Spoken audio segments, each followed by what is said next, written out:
estime qu'il va falloir de 7 à 10 jours pour revenir à une situation parfaitement normale. Donc, ça veut dire qu'on va redémarrer un réseau comme celui d'Air Canada. Évidemment, c'est une tâche extrêmement complexe.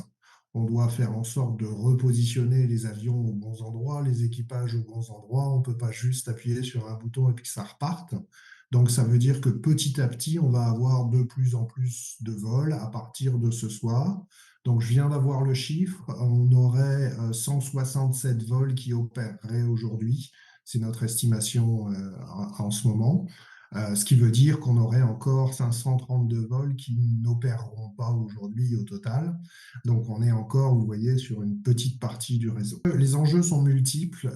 Effectivement, il y a une question de positionnement des avions, il y a une question de positionnement des équipages, il y a une question des aéroports qui soient prêts à nous accueillir avec le bon équipement, etc. Donc, il y a vraiment beaucoup de facteurs qui entrent dans le départ d'un avion, ce qui fait qu'on a un plan de redémarrage qui a été extrêmement pensé, mais qui nécessairement prendra un certain nombre de jours. On va respecter la loi, c'est-à-dire qu'en fonction, il y a des cas différents, hein, en fonction ou en particulier d'où le voyageur part.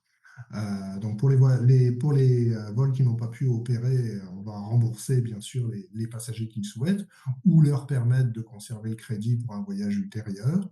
Et puis on appliquera les dédommagements que la loi prévoit en fonction de l'endroit. On estime ça à 500 000 à peu près. Ceux qui sont encore à destination, j'ai pas de chiffre exact. On sait qu'on avait environ 25 000 passagers chaque jour qui devaient rentrer, mais on en a replacé un certain nombre, hein. On a replacé des dizaines de milliers de passagers. Évidemment, c'est pas ceux qui ont réussi à rentrer qui ont fait les grands titres, mais on en a ramené beaucoup, mais il reste évidemment beaucoup de passagers qui sont bloqués. On en est vraiment désolé, hein, on comprend très bien l'impact que ça peut avoir sur eux et on leur présente nos excuses.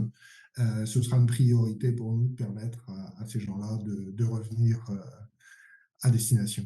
Alors, il faut attendre une notification d'Air Canada qui va vous dire que votre vol est annulé ou que votre vol opère. Alors, vous pouvez aller sur notre site également pour voir ce que sont les indications et ne vous présenter à l'aéroport que si vous avez l'indication que le vol effectivement opère.